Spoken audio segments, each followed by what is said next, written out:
안녕하십니까. 7월 1일 화요일 대변인 정례 브리핑을 시작하겠습니다. 오늘은 제3차 한셀락 콰르테토 외교장관 회의와 2014년 한중남미 고위급 포럼에 대해 말씀드리겠습니다. 외교부는 7월 2일 수요일 서울에서 제3차 한셀락 콰르테토 외교장관 회의를 개최합니다. 윤병세 외교부 장관은 마누엘 곤살레스 산스 코스타리카 외교장관, 리카르도 파티뇨 에콰도르 외교장관 등 참석자들과 정치, 사회, 문화, 지역 정세, 글로벌 이슈 등 분야에 있어서 상호 협력 방안을 폭넓게 논의할 예정입니다. 한편 외교부는 같은 날인 2일 서울에서 2014년 한중남미 고위급 포럼을 개최합니다. 이 포럼은 2008년부터 한중남미 간 실질 협력 관계 증진 방안을 논의하기 위해 중남미 10여 개국의 고위급 인사들을 초청해 개최해온 연례 행사입니다. 이번 포럼의 주제는 함께하는 미래, 성장하는 파트너십입니다. 윤병세 외교장관은 개사를 통해 한중남미 관계 강화에 대한 우리 정부의 의지와 비전을 설명할 예정입니다. 이상입니다. 질문 있으시면 하셔도 좋겠습니다.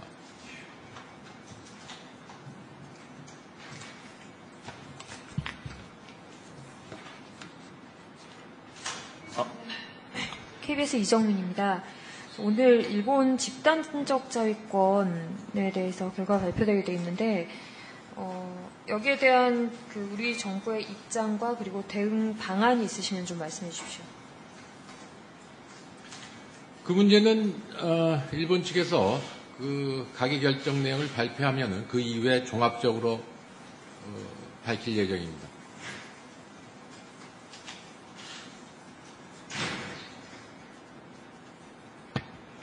네. JTBC 윤서령입니다. 오늘 가기에서 의결을 하기 전에 우리 정부 측에 의결 내용에 대해서 우리 정부의 사전 설명이 있었습니까? 이 문제는 이미 많이 알려진 문제고 그간 한일 양국 간에는 소통이 있어 왔습니다.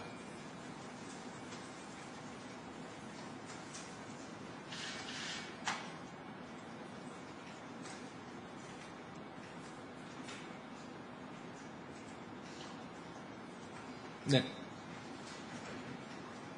MBC 정동욱 기자입니다. 일본 측에서 내용을 발표하면 그 이후에 종합적으로 밝히시겠다는 건데, 그러면 그 전부터 밝힐 내용에 대해서 준비를 하셨다는 건지 아니면 내용을 봐야지만 안다는 건지 그거를 좀 분명하게 말씀해 주셨으면 좋겠습니다. 그 입장을 봐서 거기에 따라서 우리가 입장을 정하는 건 아니고요. 일본 측에서 입장 발표도 안 했는데 저희가 사전에 입장을 발표하는 게 그게 상식적으로 맞지 않은 것 같습니다. 아주경제 김동욱입니다. 오늘자 아사히 조간에 자민당과 공명당이 헌법 해석 변경에 동의, 자율권 행사를 위한 가기 결정안에 공식 합의했다 이런 보도가 나온 걸 보신 걸로 아는데 거기에 대한 맞습니다. 네. 거기에 대한 입장을 좀. 저희가 대한민국 외교부 대변인이 일본 내부에 일어나는 일에 대해서 뭐라고 얘기하는 건 상당히 적절치 않은 것 같습니다. 저 KBS 이정민인데요. 네네. 우리가 지난달 중순에 집단적 자위권에 관한 안이 미리 나왔을 때 그때 정부의 입장이 있었습니다. 우리 정부에서 한반도 관련 문제에 대해서는 용인할 수 없다고 전체적인 평가는 하지 않으셨지만 그렇게 말씀하셨었는데 그 입장 변함이 없는지. 네, 저희는 항상 우리 정부는 일본의 집단적 자위권 관련 논의가 평화헌법의 기본 이념하에 과거사로부터 기인하는 주변국들의 우려를 해소하면서 영내 평화와 안정에 기여하는 방향으로 투명하게 이루어져야 한다는 입장입니다. 또한 일본의 집단적 자위권 행사와 관련하여 한반도 안보 및 우리의 국익에 영향을 미치게 되는 사안은 우리의 요청 및 동의가 없는 한 용인될 수 없다는 것이 우리 정부의 일관된 입장입니다.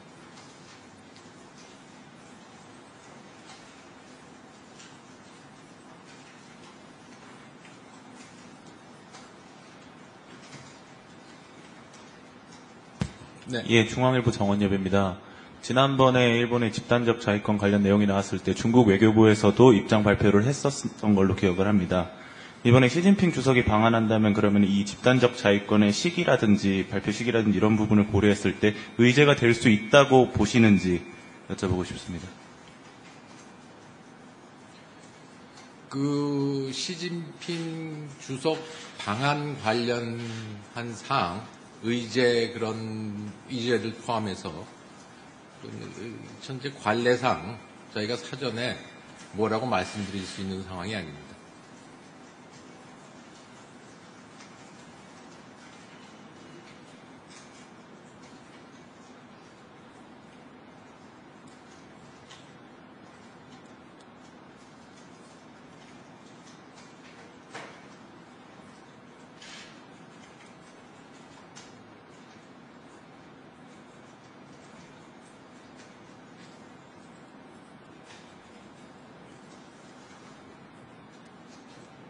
특별한 질문이 없으시면 다시 하나 여쭙겠습니다.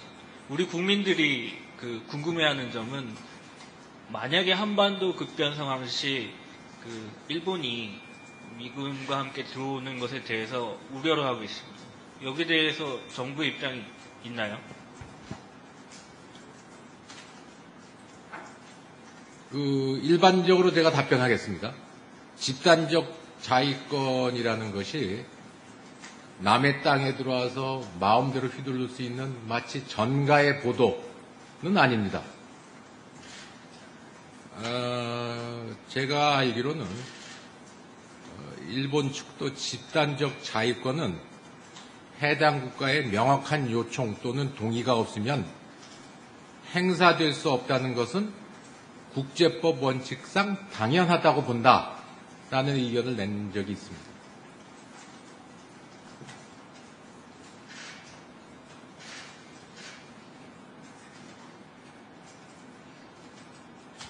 추가 질문 드리겠습니다.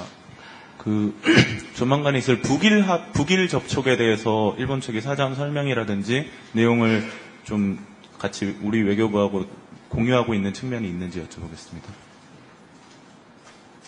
북일 접촉 관련해갖고는요, 저희가 상황을 예의주시하고 있고, 항상 저희가 얘기했듯이, 북일 접촉의, 앞으로의 동향은 저희가 말씀드린 북한 및 북핵 문제에 있어서 한미일 삼국 공조에 그런 삼국 공조가 중요하다는 것을 삼국이 다 공히 인정하고 있으니까 그런 맥락하에서 우리가 지켜보겠다라는 그런 입장은 저희가 계속 견지하고 있고요. 저희로서는 앞으로 일본 측으로부터 적절한 설명이 있을 것으로 생각하고 있습니다.